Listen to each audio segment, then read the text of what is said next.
When you're walking the job site, you got to understand that everybody has a story. I can relate when I got on my tools and I was out there sweating and working hard. People don't just get up and say, I want to go to work and get hurt today, or I want to go to work and cause an incident, or I want to go and break a law today. I think on my day-to-day task and how I continue being a leader or what have you, I just remind myself and others that as you're walking, how can you relate? How can you respect that person to get the end result? Put that coffee down. Creators are leaders. Be careful what kind of leaders you're producing here. Helen, we're both in sales. Let me tell you why I suck as a salesman. They realized that to be in power, you didn't need guns or money or even numbers. You just needed the will to do what the other guy wouldn't. I'm not leaving. The show goes on.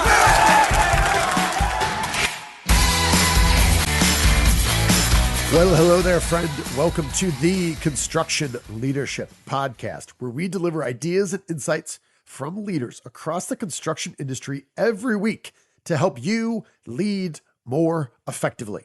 I would like to thank our presenting sponsor, Capital One Trade Credit.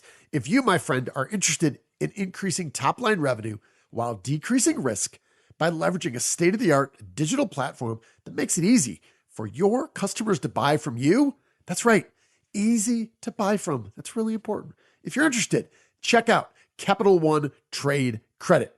Now, I'm excited to share my conversation with you today with one Daniel Maxson. He is the Corporate Safety Director at New South Construction in Atlanta. Now, if New South sounds familiar, because on previous episodes we have had on leaders from New South Construction Supply, that would be Mr. Jim Sobek, has been on the show multiple times, as has Abhi Singh in one of our most popular recent episodes. Here's the thing, two separate companies. That's right. One is New South Construction Supply, and one is simply New South Construction, where Daniel Maxson, my guest today, works. So, yeah, I know. Crazy, topsy-turvy world we live in here. Two different companies. So, just wanted to make sure that was clear. Now, you're about to find out what I learned, that when you talk to Daniel Maxson, after just a few minutes, you are more inclined to do whatever it takes. You'll run through brick walls, you'll run a marathon, you will do whatever it takes to make things happen, because Daniel is very motivating and he's a really thoughtful leader. Coming out of high school, Daniel joined the United States Marine Corps and, like many soldiers coming out of the military, faced the existential question of, all right, what do I do next? And he found his way to the job site and, like any good story or movie, pushed back and said, nope, that's not for me, until he was lured back in. So among other things, we talk about how we can do a better job attracting the talented men and women who are coming out of the military to bring their leadership skills and management skills to our job site. As we always do, we talk about some core leadership principles that Dan adheres to, and we also talk about how to reverse this idea that it's very unpopular to talk about feelings. That's right. Daniel shares some insights on how we can do a better job of changing the damaging mindset that many folks on our job sites have, that we cannot talk about what we're feeling. We cannot talk about emotions, and it's having a devastating impact on our industry. So we dive into all of that and more. Please enjoy my conversation with Mr. Daniel Maxson, Corporate Safety Director at New South Construction. As always, thank you for listening. So, Mr. Daniel Maxson, welcome to the show. Thank you for having me. Yeah, excited to talk to you, learn more about your history, your path into the construction industry, and then dig into some leadership and workforce development topics. But you graduated high school, you joined the Marine Corps right away. Let me just ask you, before we talk about your post-military path to the industry, there's some really important leadership principles that you learned in the military that you said, really thankful I learned those at that time, and I continue to carry those leadership principles with me today. Yeah, I think any Marine out there will tell you once a Marine, always a Marine. Never tell a Marine, I call a Marine a former Marine, because it just, a lot of the leadership traits that I've learned in the military has still stuck with me after, 15 or 18 plus years or what have you. And in that, it's camaraderie, it's all the passion.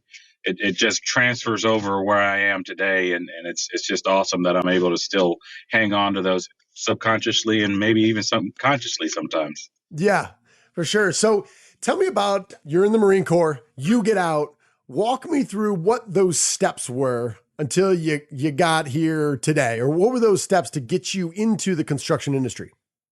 Well, when I got out of the Marine Corps, it was a challenge for me, because it was almost similar to when I stepped out of high school. It's like one of those, what next? And Mm-hmm. I know a lot of military, when they get out, they kind of feel similar. It's just like, man, what is that next path? And so I found myself on a construction job site as a laborer slash carpenter, and just doing the day to days. And then one day somebody came up and said, "Hey, who here knows how to speak English?" And I'm like, that's me. They're like, "Well, here's a radio. Start flagging these tower cranes. Let's get this building going." It was a 50 plus story building, and from there on, I started getting a big passion for construction and all that it had for. So it was starting out in the rigging, and then I did very well from there. Okay. So literally some guy walks up, the barrier to entry there was A, you're human, B, you're on site and you can speak English, and like, boom, I want you're on the tower crane today. And from here forth, that was it. That was it. And then it was all she wrote. And then I was working. Then my journey from there, my wife became pregnant with our first child, and I found myself doing what I was doing. It didn't seem safe, and it wasn't safe. One day when she picked me up for the sonogram, I had some blood on my shirt, and she's like, "Man, what is that?" And it was earlier in that day when I was rigging a piece of concrete form, somebody's hand or finger had, got torn off, unfortunately, and I didn't really notice at the time, but I knew it wasn't safe, and I knew that the day that my daughter was born, something snapped in me to want to then just move on from something different. Okay. And somewhere along the path, you were selling cars. What did you learn from that experience? Selling cars is really, a lot of times at that time, obviously I didn't really know much about cars. I just knew that I needed something safer.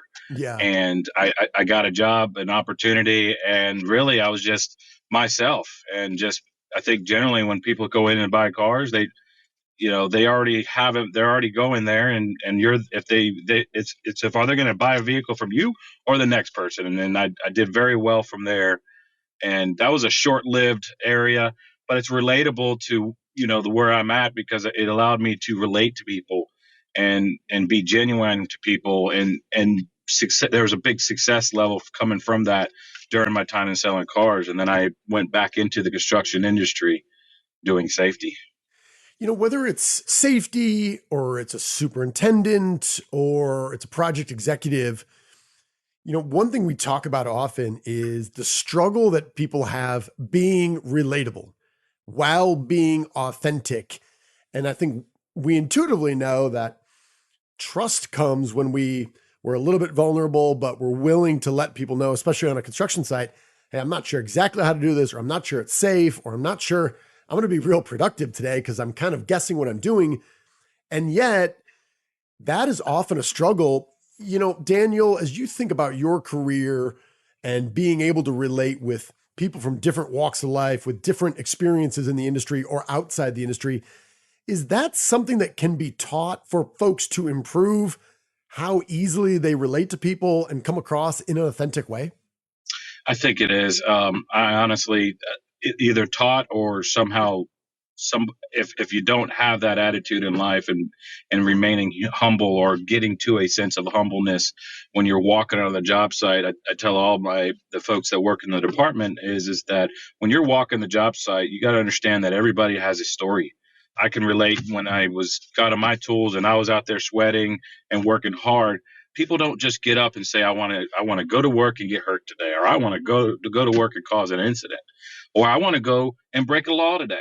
I think on my day-to-day task and how I continue being a leader or what have you, I just remind myself and others that as you're walking, how can you relate? How can you respect that person to get the end result? Maybe it's not the worker that is committing the act that is not desirable, the undesirable act that is the problem. Maybe it's the process. Maybe it's the person. And I learned that through time that, there's a lot of causes, there's a lot of roots to why events and things happen. That's relatable to me because I totally get it.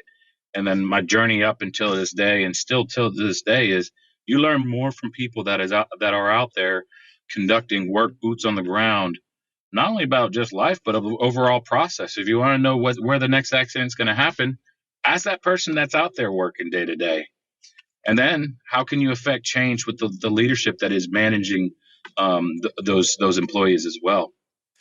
Yeah, I think a theme that comes up often that I'm constantly thinking about is sometimes it's easier to blame an individual, and whether he's unproductive or he made a stupid mistake or he got hurt, it's easier to say, well, yeah, this guy's a knucklehead, or he wasn't thinking, or that's just who he is, as if the individual within the environment is a single entity that's not going to change, when the reality is the process, the people they're working with, the weather, like all these contextual situational factors are all absolutely part of that situation as well.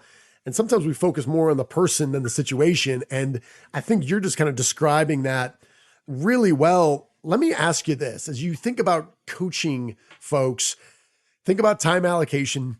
Everybody is struggling to be more productive and get more done in the day. How do you balance, or how do you communicate from a leadership standpoint that I need you to allocate some part of your day, some percentage of your time to understand people's stories if we truly want to get to that level of trust, when there's so much to do and we don't have enough time and it seems like I have to go? How do you balance those two things? It starts with an executed plan every day, making sure that people are planning, and it's communicated from everybody hits the job site to when they hit the job site, before they start the work and everything. And it's just a constant reminder to everybody that if you don't plan adequately, or you don't have a well executed plan, then you are going to have rework. You will have accidents. You will have incidents. You will have quality defects. And so to me, one of the best things that we all can do is make sure that planning's there. Next, I feel like we all want to say that, yes, I have great communication. To me, it's not great communication. It's effective communication. When you communicate a desired task, or you want somebody to do something, or the plan of the day is this, how well are you effectively communicating what you are trying to accomplish and what the end goal is? Does the individuals that you are managing, do they clearly understand that? Don't just communicate, but effectively communicate and repeat yourself, or have them repeat, so that they're communicating what you know that you would like them to do. And so to me, effective communication is key. And so, and planning as well. And if you have those items, and you are out there walking and observing, not only do you effectively communicate, now you want to go ahead and confirm that that's what we talked about and that's what's happening. So it's the respect factor that when employees are out there working, that you understand that you're treating them with the respect, and that you're confirming what they're doing is what you communicated. Now that's quality, that's safety, that's all the tasks. I always say that safety is just a byproduct of a well-oiled machine. Mm-hmm. Safety and quality, it's really just components to a well-executed plan. You don't have to have extra steps for safety. You don't have to have extra steps for quality. I feel like where a lot of contractors get it wrong, or leaders get it wrong, is they try to do extra and over the top. And when they really have to keep it simple, effectively communicate, and make sure that the task is handed on there, and you'll have safety and quality. Yeah. As you were talking, it was reminding me of, there's a clip from the movie Moneyball, and a scout is talking about a high school prospect. And he says, he's like, yeah, no, he's a good hitter. And the general manager, Brad Pitt or Billy Bean, says, well, if he's a good hitter, why doesn't he hit good? And I think so many people in our industry will say, no, I'm communication is one of my strengths. And you say, well, if it's one of your strengths, why do people really struggle to follow your plans and get stuff done and have it done right the first time? And the truth is, you are not the judge of whether or not you're a good communicator.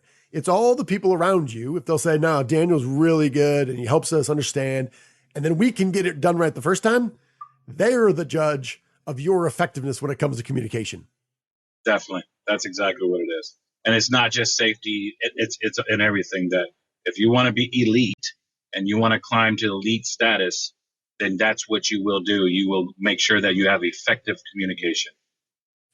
You know, one of the notes that I made that I really enjoyed you speaking about was how candidly and directly and how frequently you ask members on your team and folks on the job site, like, what will go wrong? And you're asking them, like, you tell me if something's going to go wrong today, because it will, what's going to go wrong? Or if there's going to be a safety incident, where do you think it's going to be? Because what that does, it's just a subtle way to put them in the future and say, something bad happened. Are there some obvious things or probabilities that we can account for now? Maybe can you go into that a little bit on how you do that on a daily basis? Yeah, so it's important that when you have barbecues or events or what have you, let's not forget the boots on the ground is what makes the building or the construction go on the job site. And so if you're bringing them in for that meal or you're handing out positive reinforcements, I tell a lot of my guys now, and when they're walking around the job sites, as safety professionals, we get a bad rep as an industry whole.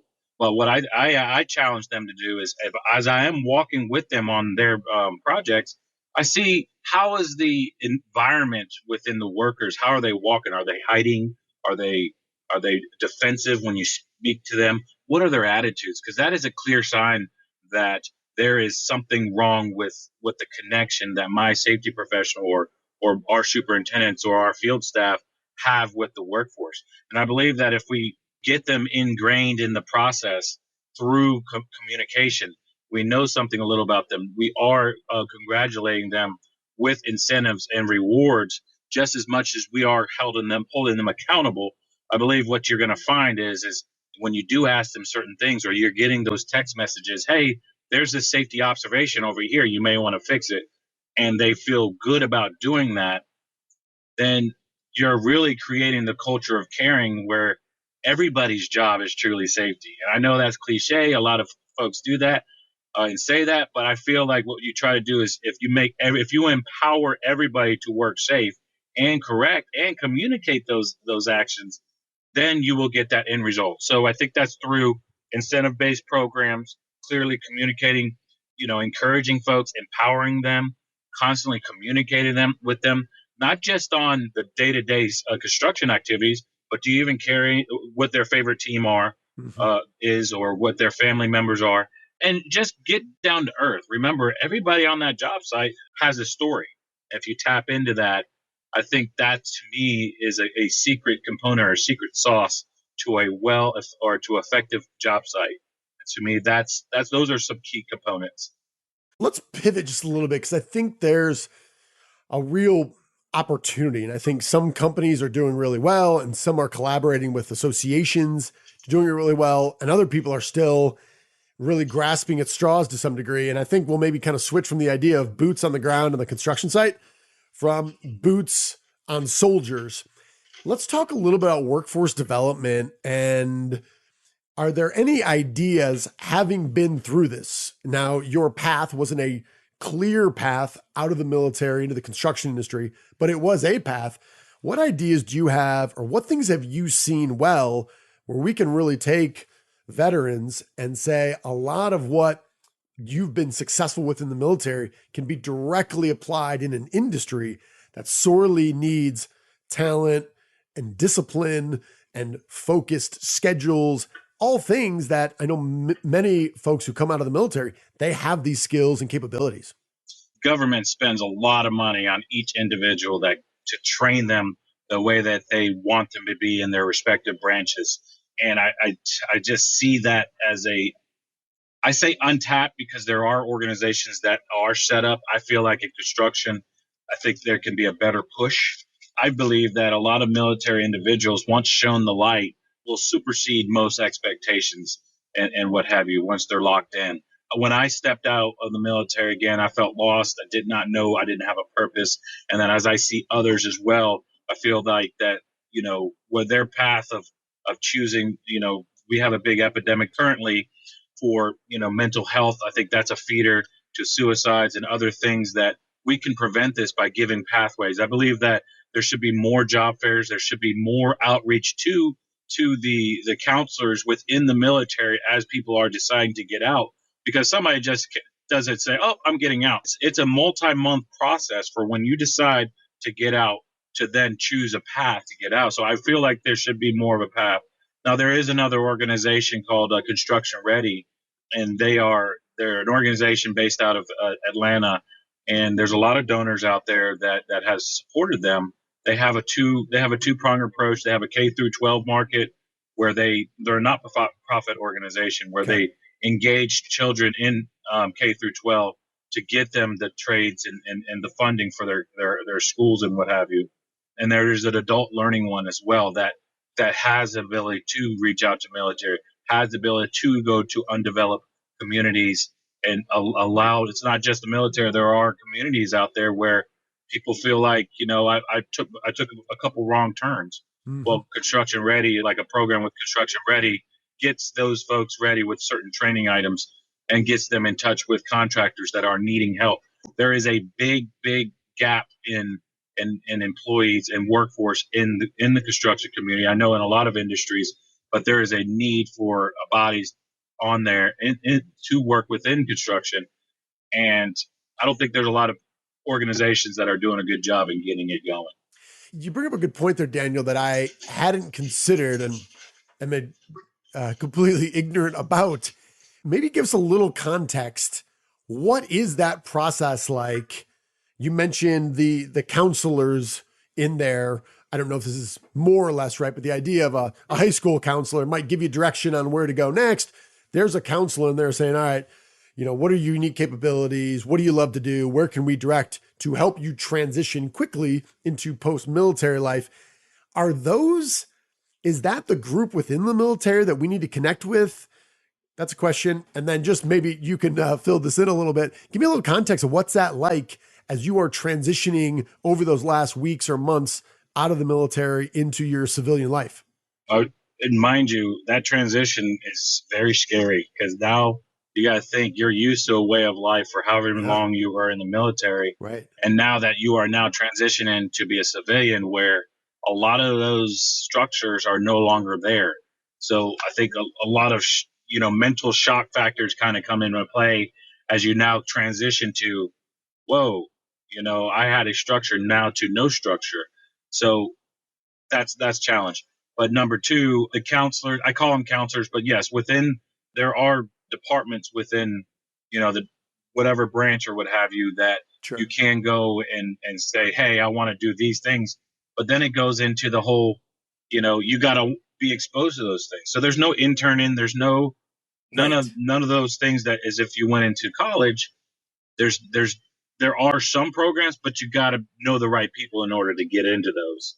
And so it's really just as you're getting out, you got a time that you get out. And once that day stops, that you are now out of there. So it's not like a transitional, like in college or military. And so I think that's, to me, if people are getting out of the military, I would almost treat it as a college and try to go ahead and try to intern or talk or get some kind of path forward on that. Yeah, it sounds like it's a pretty abrupt process. It's over. You're out. It is. Congrats. Good luck. Yes, that's right. Yeah. This is something we've talked about, and you were very eloquent on it on our pre-call, and you just kind of alluded to it there. But I said, tell me about that process. And you said, well, I'll be honest with you, it's scary. And in our industry in general, we often find, this idea of talking about our feelings and what's going in our life. And, that sometimes it's tied to mental health. Sometimes it's, dude, here's what's going on and this is weighing on me. And I'm not going to be as productive today. As leaders, are there ways that we can destigmatize this idea about, hey, this is business. You come here to work, do your work. We're not here to talk feelings. And obviously there's a ton of machismo in our industry. What have you seen has been effective, or are things you're trying to do to change that? Because until we do, the statistics around suicide in our industry are terrifying, and they're not going down. They're trending the wrong way. And I just think in general, in terms of a healthy industry, we want people coming to work with their full selves and be able to kind of open up if we need to, because it's going to impact all of us. What have you seen that works, or what are you guys trying to do? A handful of committees that I've been on, and a handful of years ago that I've been a part of, we've spoke about this. Well, there is first aid for mental illness, so not just first aid for if you got hurt. There is first aid train the trainer classes that you can take to assist with the mental aspect of everything. And when I say mental, a lot of people may think that as, oh, crazy, somebody's got a screw loose. No, everybody is dealing with something in some capacity.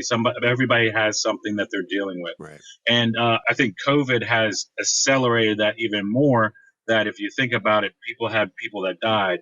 During those years, people were locked in. I can come up with many, many different instances, but COVID has accelerated. There is a big push, I think, around, construction within safety professionals to open up that avenue for discussing. It's okay to speak up.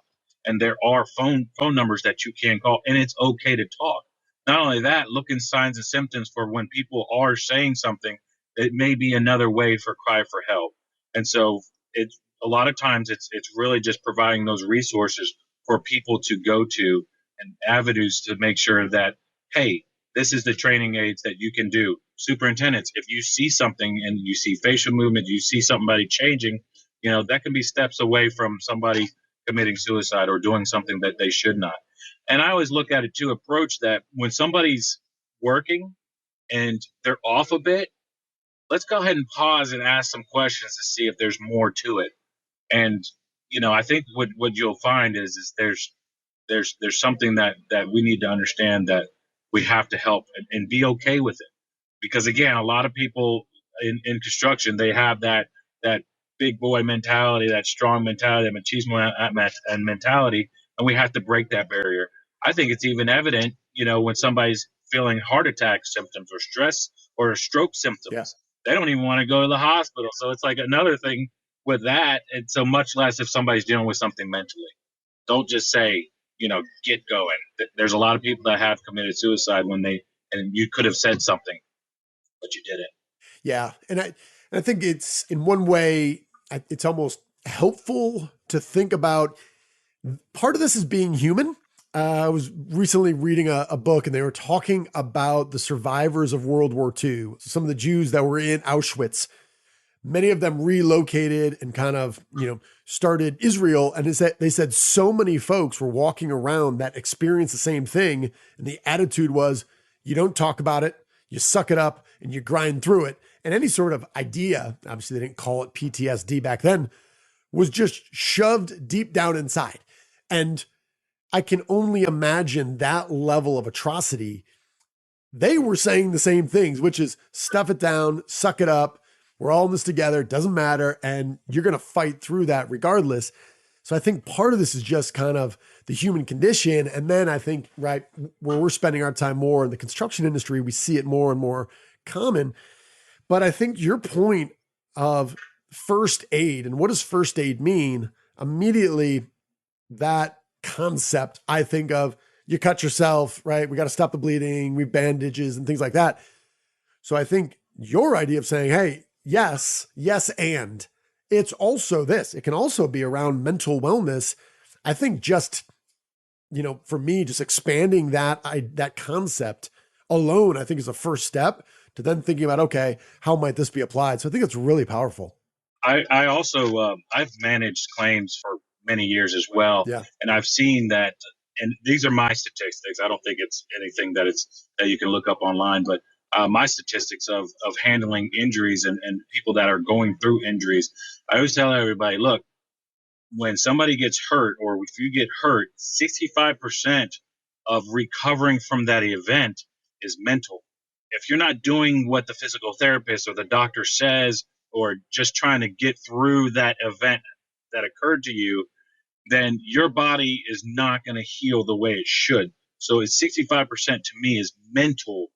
And if you can tackle the mental aspect of the injury, it's no different. If I think there was a Berkeley study that I've heard and read on, is that, the brain processes a hurtful emotion the same way as it would a physical hurt. And I think the study went through where they hooked up a bunch of probes to somebody's head, and what they did is they chastised them. They told them bad things. Yeah. The brain lit up in a certain area, and then they went and they hit them, and they did something physically, the same thing. So the brain processes the same way. So we got to approach the mental aspects of any type of event or anything that you went through, not the same way, but you got to treat it as serious. Yeah, well, this would lead us down a different path to a 4-hour podcast, Daniel. But for some of I don't want to say it's just old school guys, because it's more than the old school guys, but I'm sure we've all been around guys who, to put it somewhere between, they were just flat out a-holes, and then maybe just a little rough around the edges. And part of their coaching and their approach was to yell obscenities and make people feel bad about themselves. I think we all know who these people are. But I think what you're talking about, those, when they put probes and then do an fMRI study to see what's going on in your brain, like that sort of thing is, hey, it ain't just, hey, just take the message. Don't worry about the messenger. You just ignore him. His bark is worse than his bite. That sort of stuff that we hear often is, well, I think as technology improves and we do a better job of improving our awareness of leaders and other people, managers in the job, those things become a lot more specific and a lot more interesting. I got 2 more questions for you here, and I appreciate you making time. And I know you've been flexible and adaptable, as you thought you were going to be in one state on one project or in the office, and then you're in another one. So I appreciate making time. One question here is, do you have any recommendations on maybe a book that you've read in your career that was really valuable or helpful, or maybe a book that you had recently, or maybe a podcast or any sort of content in any medium that you listen to or consume that you would recommend to a friend? Yes.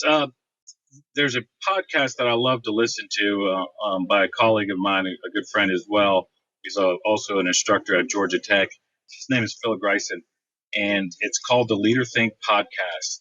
And so the Leader Think Podcast challenge you from a leadership standpoint and a whole different way of just processing, just overall being a leader, thinking about human performance and various different things that just kind of circles up on that. I definitely feel like it's next level approach to not just a safety professional. I think all safety professionals should listen to it, but I think if you want a good another grain to kind of throw in your pot there, I believe that Leader Think allows for you to understand parts of the psychological components of being a leader and understanding. I always tell them when I do hear the podcast, I'm like, man, this is like real stuff. It's short to the point, 20, 30 minutes, get you where you need to go. But what it does is he's bringing real life scenarios and baking it in the process. And I think it's relatable to anybody that's in the construction industry or most industry. Obviously, I'm partial to the construction industry. Sure. Yeah. Leader Think Podcast by Philip Greisen. I'll make sure we link to the show notes in there, but I just checked in. By the way, he seemed super consistent, which I was a little envious of, because we try to get shorter podcasts and I run my mouth for too long. But his were all like right at 18, 19, 20 minutes. And I listened to the one that was called F Safety. And it was interpreting what people say about safety and why they're not, maybe changing their behavior for it, and kind of flipping the script a little bit on how we communicate this. And ultimately, whether it's safety or productivity, or it's, how we get paperwork done in the office. If we talk about changing behavior, we need to think about how we communicate that, right? And how the message is given and how it's received. But I thought it was one of those episodes that I listened to it And then like a day later, I was still ruminating on it. I went back and I listened to it again. So really impressed with it. I look at it also as we look at all of our programs, quality, safety, various other programs. Majority of those programs are compliance based. But if you do a lot of reviews over your incidents and events, whether it be in a compliance event from a safety or a quality or whatever it is, I think what you're going to see that close to 90% of the causes or the root causes that come to those events, it stems from a human behavior element, a human performance element. But yet our manuals, our quality manuals, our safety manuals are pretty much over 90% compliance based and nothing human performance based. So I think, again, going back to, what's the secret sauce to being a great leader or a great professional or a safety professional? I believe if you keep it simple and you focus on the human performance aspect of it, I believe that you would see better results on a lot of things. And I know that's vague pie in the sky, but if you research human performance, I think you'll see. Another author that out there is Todd Conklin. He's got a lot of good information as well, and he has a series of books and podcasts as well. Todd Conklin is a great resource to anybody in safety. Cool.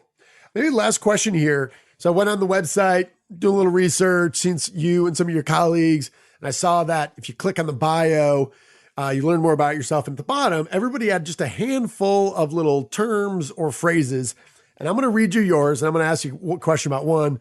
You had get it done right, high energy, no excuses, bilingual.